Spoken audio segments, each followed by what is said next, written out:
In 1978, the mob was running rampant in the city. The atmosphere in those days was that the mob was just out of control. It was Dodge City.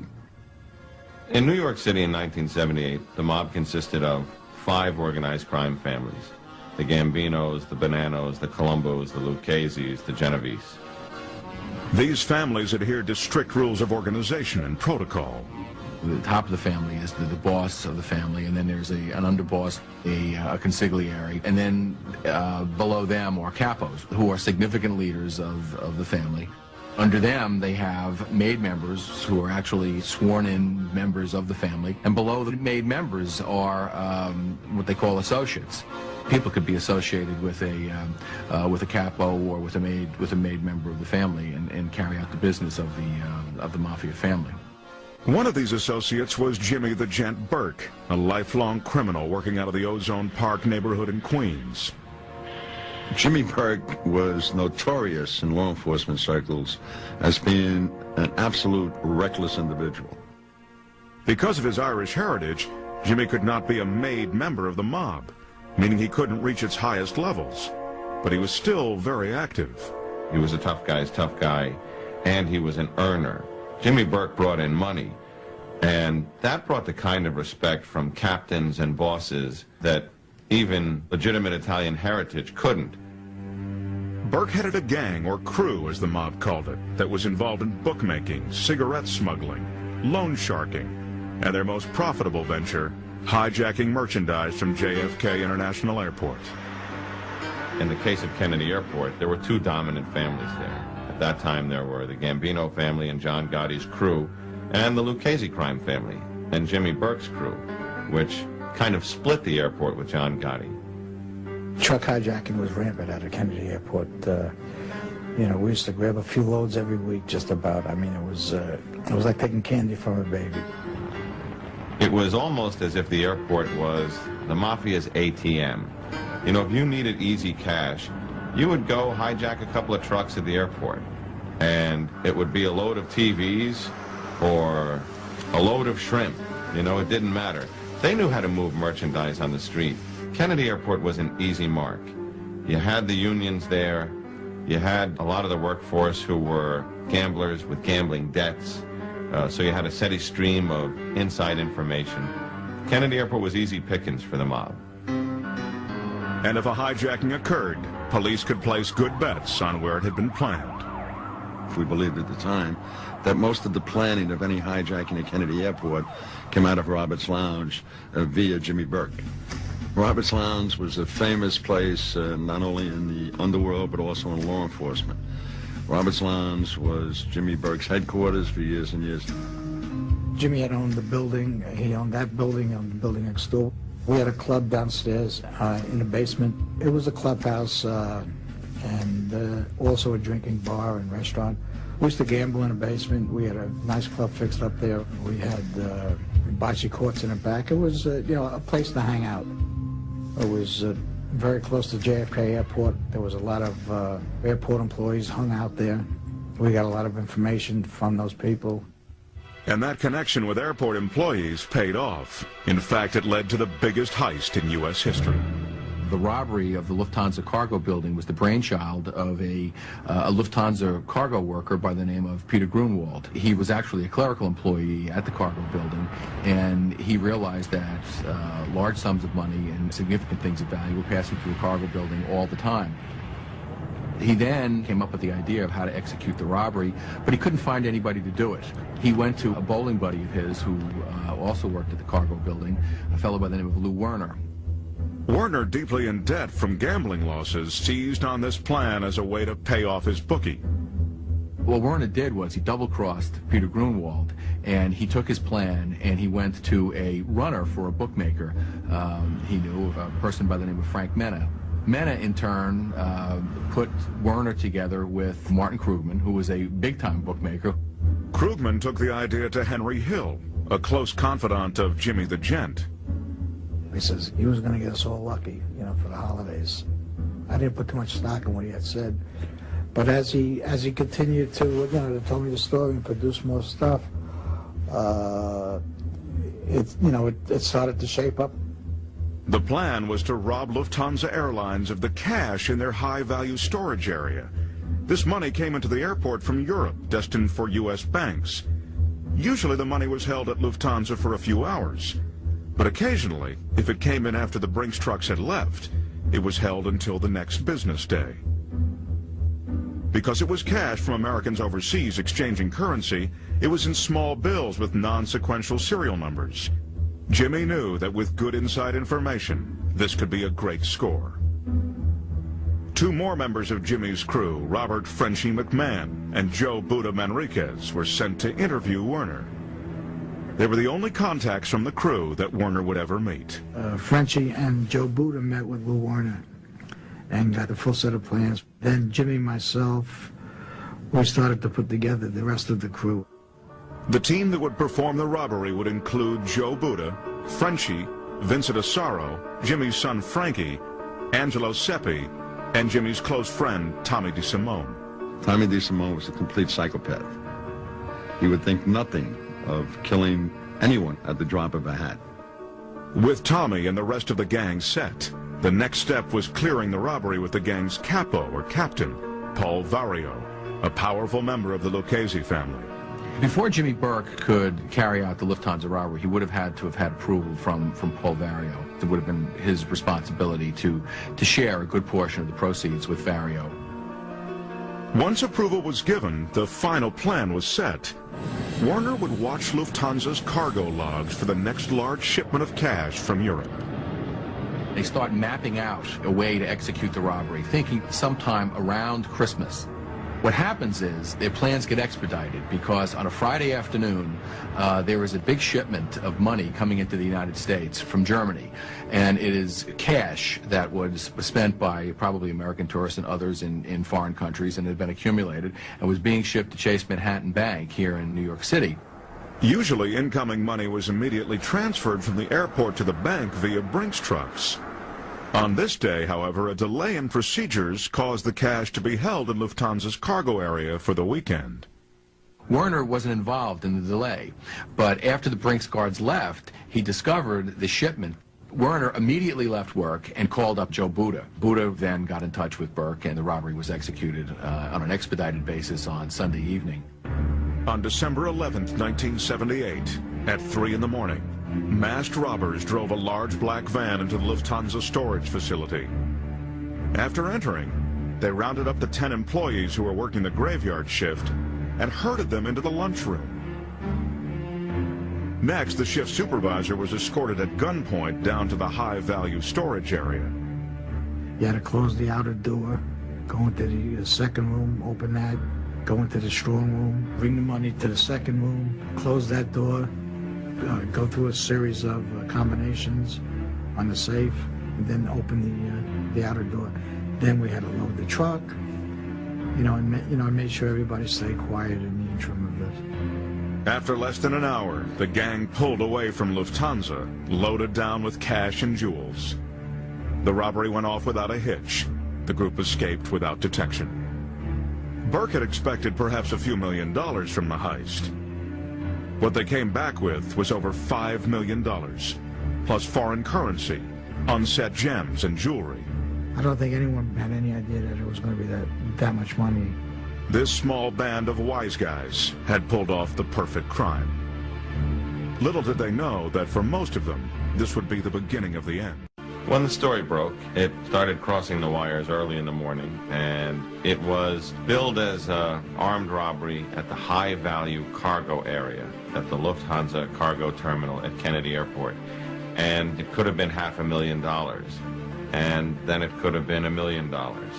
And then the figure started to climb, and we started seeing zeros that we hadn't seen in any armed robbery, that hadn't even been talked about since the Brinks job in Boston in the 50s.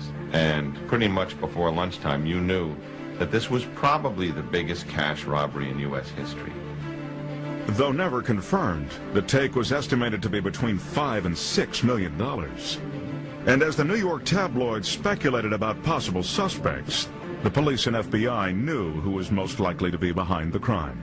The FBI and the New York City Police Department had a pretty good idea who committed the robbery within 2 or 3 days. In fact, within a day of the robbery, there were 2 crews that were targeted as those responsible for the robbery. The John Gotti crew in Howard Beach and the Jimmy Burke crew in Ozone Park.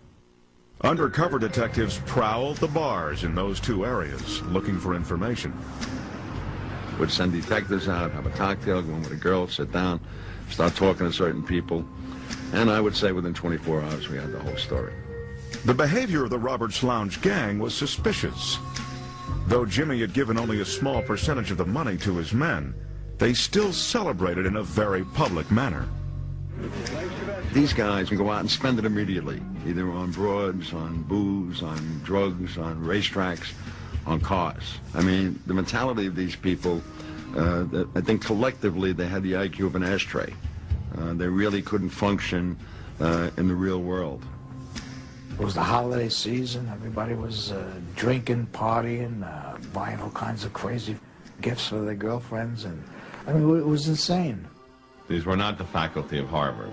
When you think of organized crime, a lot of people hearken back to the images that they know, images from The Godfather, that these are men of honor, that they're fairly sophisticated, somewhat Machiavellian. A lot of these guys were just plain morons.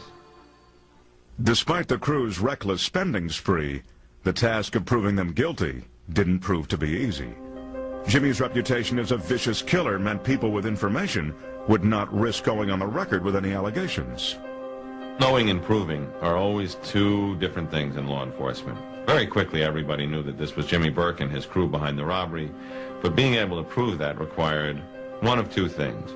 You either needed forensic evidence like Jimmy Burke or Tommy DeSimone or Henry Hill's fingerprints. You needed to recover some of that money during a search at one of their premises, or you needed somebody talking about it. And at the time immediately following the robbery, they didn't have any of those things. Authorities did, however, catch a break when they recovered the van described by a witness as being used in the heist. Part of the master plan had been for crew member Stephen Stax Edwards to get rid of the van by having it crushed in a mob-controlled junkyard the night of the robbery. He got drunk and loaded that night. He was supposed to stay straight, take the truck to Jersey, have it put in a masher and crushed. He proceeded to leave it in the city, fingerprints all over it, and go back home and go to sleep. When word got out to the press that fingerprints had been found, Jimmy Burke knew they had to belong to Stax. The rest of the crew had worn gloves. Burke decided that Stax's connection to the gang had to be eliminated. Stax was the first one to get whacked. He got whacked a couple of days after the robbery. Stax lived in the neighborhood, about 120th Street, 114th Avenue. Angelo Seppi and Tommy DeSimone did, in fact, go up to his apartment. Stax was in the middle of eating, and in fact, he was in the middle of eating some form of chicken dinner, and they walked in. Tommy DeSimone shot and killed Stax with a piece of chicken left in his mouth. Soon after this murder, bookie Marty Krugman, who had brought the robbery to Jimmy, was killed. Burke was beginning to cover his tracks. Surveillance on Jimmy and his crew was stepped up. There was hundreds of feds and detectives following every single move we made. You know, they just followed us 24 hours a day, 7 days a week. These guys knew they were being tailed by the FBI. They knew they were being tailed by the NYPD. There was a running joke at the time that, you know, if you were one of the half-dozen people being looked at heavy in the Lufthansa case, if you went across the Triborough Bridge, the Triborough Bridge and Tunnel Authority made like a lot of money that day, because there was 8 cars behind you. Electronic surveillance was also used, but with limited success. Jimmy Burke was an extremely sophisticated, clever person, and was able to neutralize any attempts that we made at conducting electronic surveillance. We were unable to gain entry to his home. Most of his meetings were taking place at his home. If he met outside of his home, he was meeting in the Roberts Lounge, which was just filled with people, so that it defied electronic surveillance. All you would get was a lot of noise. You wouldn't be able to pick up any particular conversations. We put bugs in cars, but it was in the era of disco, and we got a lot of disco music. We got a lot of engine noise. We got a lot of heaters. We got a lot of people, you know, arguing with their girlfriends. Though it netted little useful evidence, increased attention did begin to cause problems within the larger structure of the mafia families. It put tremendous heat on the mob in general. The other families didn't like that. If you looked at the newspaper back then, they were reporting practically in real time. The information coming in from the street, the information coming in from informants. There was a whole lot of information out there, and that made people very uncomfortable.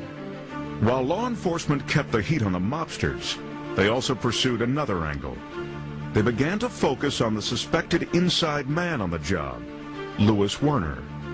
The first step in that process was to target Peter Grunwald.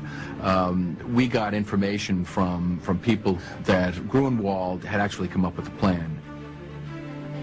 McDonald's office convinced Grunwald to testify against his old friend Werner. That, coupled with testimony from several other people that Werner had bragged to about the crime, gave prosecutors a very strong case. On May 16, 1979, Louis Werner was convicted for his role in the Lufthansa heist. Even with the conviction, however, Werner refused to cooperate with authorities in their pursuit of the Roberts Lounge crew. Somehow, this guy was under the delusion that his conviction was going to be reversed. It was, in my view, it was a slam dunk, and he was given a bump steer by somebody. Meanwhile, Burke's murder spree continued. The night that the jury returned its verdict, Frenchie McMahon and Joe Buddha were executed. Their bodies were discovered the next morning in the Canarsie section of Brooklyn. Besides eliminating potential witnesses, Burke's murderous actions were also motivated by dollars and cents.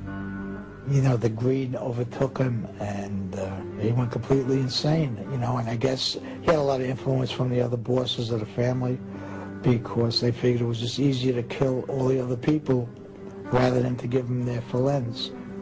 Rather than give them $400,000 or $500,000 apiece, it was easier to put a quarter bullet in the head. You know, so he started eliminating everyone at that point. By the summer of 1979, 6 months after the heist, 8 men associated with the robbery were dead. Louis Werner, the man behind bars, didn't know the names or faces of anyone left alive. And over $5 million in unmarked bills were still missing. The feds had been knocking on my door 6 o'clock in the morning and, telling me, listen, you're going to be next. We know that they're going to kill you. Every time another body would show up, they'd be knocking on my door, interrogating me. But throughout the investigation, one of the obstacles in cracking the case had nothing to do with organized crime at all. The FBI and the NYPD did not get along, particularly at that time. In fact, most local police departments do not get along with the FBI. And ironically, most other federal agencies don't get along with the FBI because the FBI is very territorial. We say they name streets after them, one way. They want it all and they give nothing back. I actually attended meetings with an FBI supervisor and a New York City police lieutenant where they would not speak to one another. They would only look at me, and if they wanted to address one another, they would ask me. They would tell me what they wanted to say to the person who was sitting next to them. But both sides wanted to solve this high-profile case. In the spring of 1980, they finally got the big break they'd been waiting for. Henry Hill, who was a very close associate of Jimmy Burke's, was arrested by the Nassau County District Attorney's Office on 6 narcotics cases. Though he was facing a lifetime in prison, Hill still had to be convinced to turn state's evidence against his crew. The feds finally convinced me that, they told me that they heard it on wiretaps that I was going to get whacked. You're a part of an organization all your life. There was many times that, I put my life on the line for those people. They put their life on the line for me. I figured that I was more important than Jimmy and Paulie. It was so hard to believe what was happening at the time for me. That everybody was getting killed, and how ruthless these people really were.